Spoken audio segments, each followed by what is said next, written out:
I think Oklahoma State is going to beat Oklahoma this week. Is that bullish? Yes. Should Oklahoma State probably lose this game by double digits based on the talent disparity between Oklahoma and Oklahoma State? Yes. Does this being a day game do zero favors for the Cowboys? You're asking great questions here. The answer is still yes. On paper, to me, this should not be as close of a spread as it is. It should not be a 6-point Oklahoma spread. On paper, it should be 10 or more favored to Oklahoma. Oklahoma, according to ESPN's FPI matchup predictor, has an 80% chance of victory in this game. OU, by all intents and purposes, should not just beat Oklahoma State, but should blow out the Cowboys in Stillwater this week. And not only will that not happen, Oklahoma State will win this game. Kansas just showed us the blueprint. What Kansas just did to Oklahoma proves that this Sooner team is susceptible to poor play in big moments. What I thought about Oklahoma is they're opportunistic. BYU is a great example of a team that's usually opportunistic, especially at night. For OU, who's got Dylan Gabriel, who's got this old, experienced quarterback, the best quarterback in the Big 12, to go 2-10 against Kansas on third down. KU brought the heat. They brought the pressure. They said, look, in big scenarios and big moments, we're going to force the hand. I know weather played a factor in that game. I know weather certainly played a factor. But if you look at the offensive output, Oklahoma had 440 yards. Kansas had 443. You're pushing 900 yards of combined offense. And you're going to sit back and tell me, yeah, the weather was a big part of this. Big part, sure. But my high school coach used to say it. The elements should never control how you play. They can tweak your game plan. But I don't go, oh, yeah, look at this really good old quarterback, Dylan Gabriel. I'm going to give him a free pass. The weather was kind of crappy against Kansas in Lawrence. No. What Kansas did is they proved that Oklahoma is not always opportunistic. And almost if you allow Oklahoma to run the football, which Kansas did, Oklahoma got 5 yards per carry, 55 carries, 269 yards. Kansas said, look, we're going to try to shut down the passing game. We're going to take advantage of the elements best that we can and force OU to throw the ball. And then Dylan Gabriel, your standout star senior quarterback, was bad. If you're Oklahoma State, you say, look, we're going to open up a couple running lanes. We're going to let OU run the ball a little bit. Oklahoma didn't score 33 points against Kansas because the offense was clicking on all cylinders. They did that because the run game was there. Because Kansas, their run defense was susceptible that Saturday. But Oklahoma played a very uncharacteristically bad brand of undisciplined football. 11 penalties for 101 yards. That's in my notes. 3 turnovers in my notes here. A poor passing game. 19 first downs.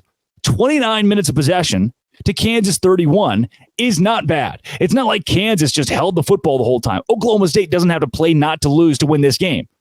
What the Cowboys can do is allow OU to feel comfortable enough that they need to run the ball 56 times, get out and force the hand. If Oklahoma State gets down by 10, 14 in this, I don't see Alan Bowman being a good enough quarterback to bring it back. I don't. But if you can say, hey, OU will give you a little bit with the run game, we're going to lock down the pass game.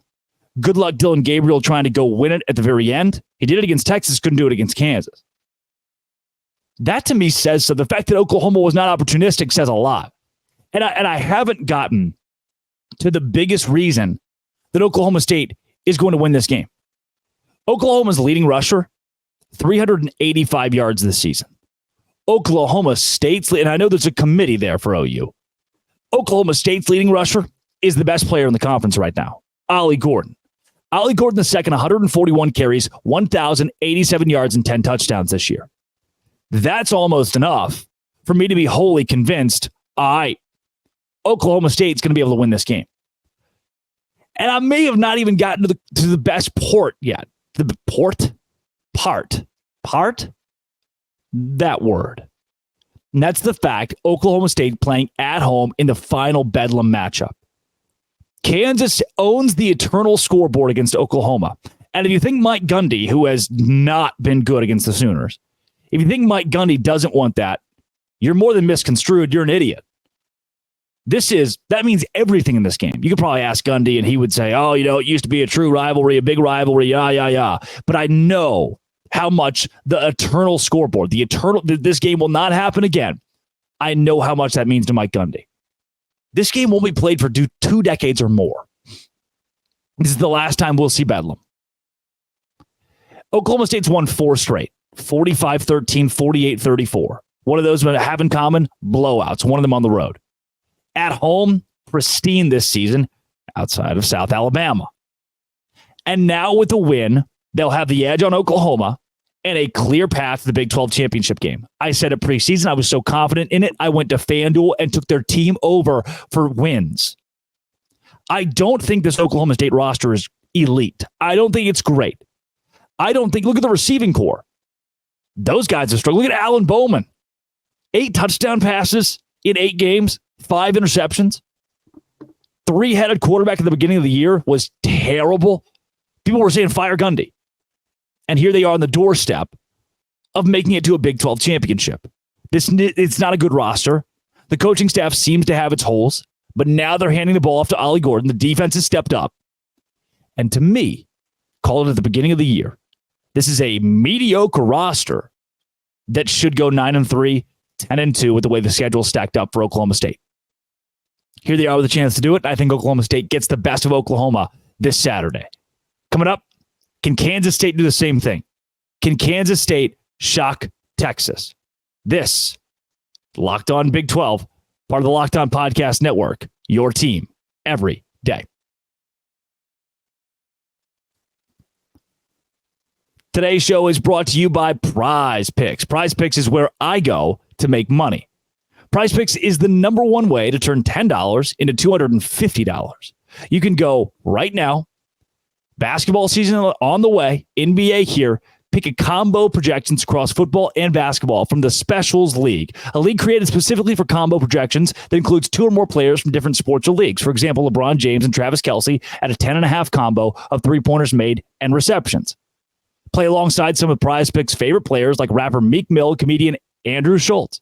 You can now find community plays under the promos tab of the app to view entries for some of the biggest names in Prize Picks community each and every week. Take 2 players, combine their stats, boom, Prize Picks. Make money. Make money. I, right now, will go in and find a player's stats, like a Travis Kelce over 5.5 receptions. I'll take a Nikola Jokic for more than 10 rebounds. Cash. Go to prizepicks.com/LockedOnCollege and use code LockedOnCollege for a first deposit match up to $100. Go to prizepicks.com/LockedOnCollege. Use code LockedOnCollege for a first deposit match up to $100 right now at Prize Picks.